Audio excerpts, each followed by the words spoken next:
കേൾക്കണം. ശ്ലോമോ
ചെറിയാട്ടിൻകൂട്ടമേ ഭയപ്പെടേണ്ട, എന്തെന്നാൽ നിങ്ങളുടെ പിതാവ് നിങ്ങൾക്ക് രാജ്യം തരുവാൻ ഇഷ്ടപ്പെട്ടിരിക്കുന്നു.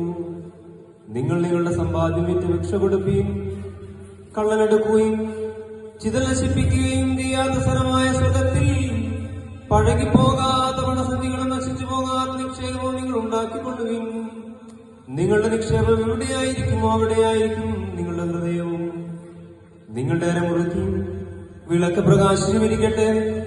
യജമാനൻ കല്യാണ വീട്ടിൽ നിന്നും മടങ്ങി വന്ന് വാതിൽക്കൽ മുട്ടുമ്പോൾ ഉടനെ തുറന്നു കൊടുപ്പാനായി കാത്തിരിക്കുന്ന ആളുകളോട് നിങ്ങൾ തുല്യരായിരിക്കും. യജമാനൻ വരുമ്പോൾ ഉണർത്തിരിക്കുന്നവരായി കാണപ്പെടുന്ന ദാസന്മാർ ഭാഗ്യവാന്മാർ. അവൻ തന്റെ അരമുറുക്കി അവരെ ഭക്ഷണത്തിൽ എത്തുകയും കടന്നു ചെന്ന് വരുതിരിക്കുകയും ചെയ്യുമെന്ന് ഞാൻ സത്യമായും നിങ്ങളോട് പറയുന്നു.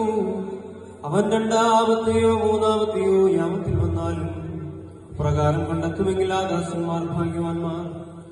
കള്ളൻ വരുന്ന യാമം ഇന്നതെന്ന് അറിയാമായിരുന്നുവെങ്കിൽ വീട്ടുടമസ്ഥനുള്ളത് നീങ്ങിയും എന്റെ വീടിന്റെ തുരങ്കം വെപ്പാൻ സമ്മതിക്കാതിരിക്കുകയും ചെയ്യുമായിരുന്നു എന്ന് നിങ്ങൾ അറിഞ്ഞുകൊള്ളുകയും.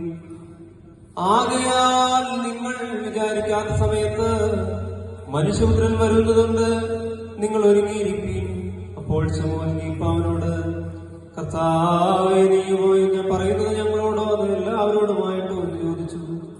യേശു തമ്പുരാൻ അവനോട്, തക്ക സമയത്ത് ഭക്ഷണം കൊടുപ്പാൻ യജമാനനാൽ ജോലിക്ക് നിയമിക്കപ്പെടുന്ന വിശ്വസ്തനും ജ്ഞാനിയുമായ ഗ്രഹവിചാരകനായിരിക്കാം. യജമാനൻ വരുമ്പോൾ അങ്ങനെ ചെയ്യുന്നതായി കാണപ്പെടുന്ന ദാസൻ ഭാഗ്യവാനാകുന്നു. എന്തുകൊണ്ടെന്നാൽ ആർക്ക് അധികം കൊടുക്കപ്പെടുന്നു ആയവനോടധികം ചോദിക്കപ്പെടും, ആരിലധികം ഏൽപ്പിക്കപ്പെടുന്നു ആയവന് അധികം ആവശ്യപ്പെടുമെന്ന് താൻ അരുളി ചെയ്തു. ശൈനോ